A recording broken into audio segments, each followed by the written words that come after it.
So you can tell who forgot to move away from the mic when it was her high note, but we'll work on that. Woke some of you guys up, am I right?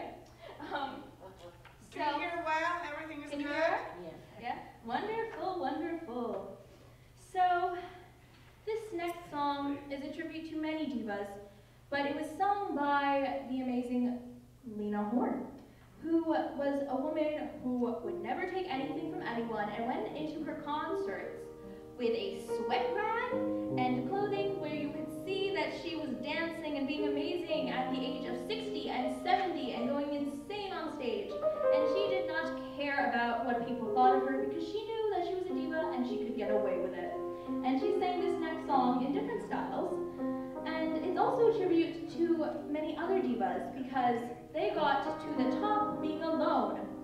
Miss Barbra Streisand, Miss Patti LuPone, even Whitney Houston. They were all alone when they made it to the top. But we all know that sometimes the top can be lonely, and it's very important to be on the rebound.